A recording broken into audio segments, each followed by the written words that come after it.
যে সরকারের নরম থাকার ব্যাপারটা, এটাকে ইউজ করে কিন্তু এক ধরনের মৌলবাদ বা এক ধরনের ওই তৌহিদি জনতার নামে এক ধরনের গোষ্ঠী কিন্তু মাথাচাড়া দিয়ে উঠছে তাদের বিভিন্ন অ্যাক্টিভিটিজের কারণে।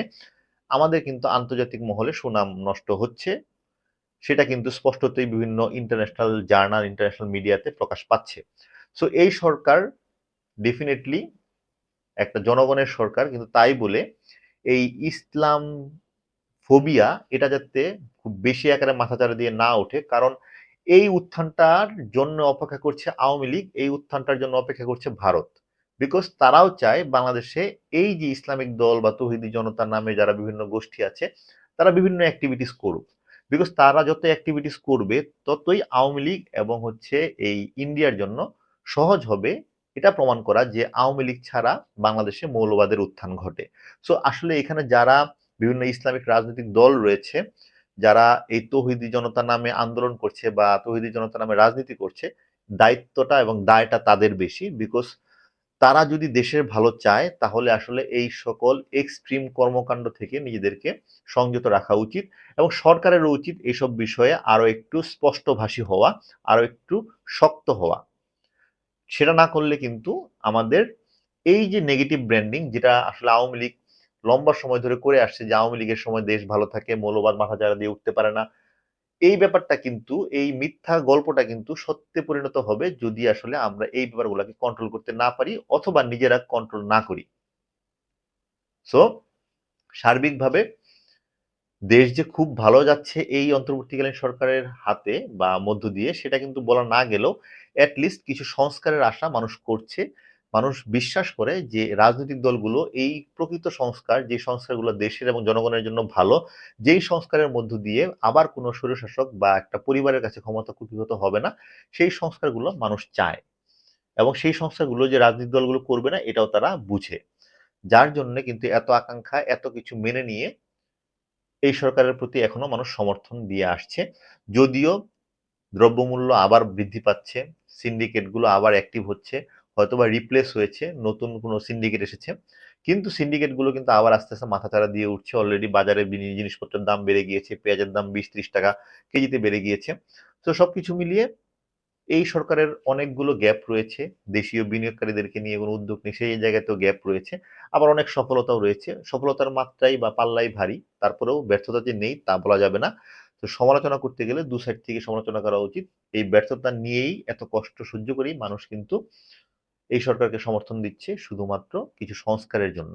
বিকজ জুলাই আগস্টের দেয়ালে দেয়ালে কোথাও কিন্তু লেখা ছিল না যে নির্বাচন চাই, লেখা ছিল দেশটার সংস্কার চাই, দেশটার পরিবর্তন চাই। এবং সেটাই মানুষের আকাঙ্ক্ষা। রাজনৈতিক দল, রাজনৈতিক দলগুলো নির্বাচন চাবে, তার মধ্য দিয়ে ক্ষমতায় যেতে চাবে, এটাই স্বাভাবিক। কিন্তু জন আকাঙ্ক্ষাগুলো যেগুলো কিনা দেয়ালে এখনো লেখা রয়েছে, সেগুলোর প্রতিফলন কিন্তু কিছুটা হলেও ঘটানো দরকার। এবং সেই দায়িত্ব কিন্তু ওই অন্তর্বর্তীকালীন সরকারের।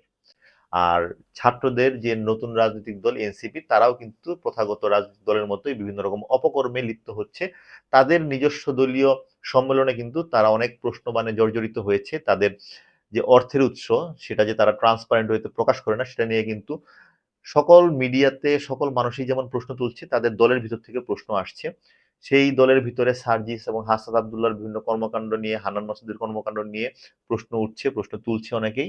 এবং নাহিদ ইসলামের যে নেতৃত্ব, সেটা নিয়েও প্রশ্ন উঠছে। তার যে নরম ভাব বা নরম স্বভাব, তার জন্য যে দল ক্ষতিগ্রস্ত হচ্ছে, এই দলের সুনাম যে অলরেডি 30 থেকে 60% মতো মতভেদ রয়েছে, যে সুনাম নষ্ট হয়েছে, বা সেই যেই স্পিরিট, সেই যেই সমর্থন ছিল, সেই সমর্থন নষ্ট হচ্ছে, সেটা কিন্তু তারা নিজেরাও বুঝছে এবং সাধারণ মানুষও বুঝছে। এই জায়গা থেকে দলটা বড় না করে দলটা ভালো করা উচিত। ভালো মানুষজন, ভালো মানুষজনদেরকে নিয়ে দলটাকে ছোট করে হলেও ভালো মানুষের দলে পরিণত করা উচিত। তার জন্য ছাত্রদের পাশাপাশি আরো সিনিয়র কিছু মেম্বার্স, বাংলাদেশের যারা বড় বড় ব্যক্তিত্ব রয়েছে, তাদেরকে যুক্ত করা দরকার। বিকজ এই যে জুনিয়র লেভেলে এক ধরনের অস্থিরতা বেশি থাকে, এই তরুণ বয়সে অস্থিরতা বেশি থাকে। সেই অস্থিরতার পজিটিভ সাইড যেমন রয়েছে, যে কোনো প্রথা ভেঙে দেওয়ার জন্য, যে কোনো আন্দোলনের জন্য কাজে লাগে, কিন্তু এই অস্থিরতা আবার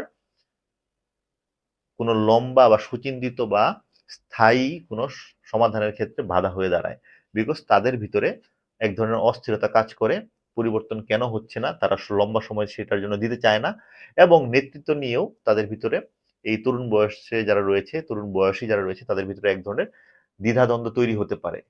এই যে আমরা যে পরিবারতন্ত্র বলি, শেখ পরিবার বলি বা জিয়া পরিবার বলি, এই পরিবারতন্ত্রের অনেক খারাপ সাইড থাকলেও একটা কিন্তু ভালো সাইড রয়েছে। সেটা হচ্ছে পরিবারতন্ত্র বা তাদের মূল নেতৃত্ব নিয়ে কেউ কোশ্চেন তোলার সাহস পায় না। কিন্তু এটা যেমন ঠিক না, আবার গণতান্ত্রিক প্রক্রিয়ায় যখন স্টুডেন্টরা যখন একটা রাজনৈতিক দল গঠন করলো, তখন কিন্তু খুব সহজেই অনেকেই কোশ্চেন তুলে ফেলে, যেটা কিন্তু দলের শৃঙ্খলা, দলের স্ট্রাকচারকে সহজেই নড়বড়ে করে তোলে।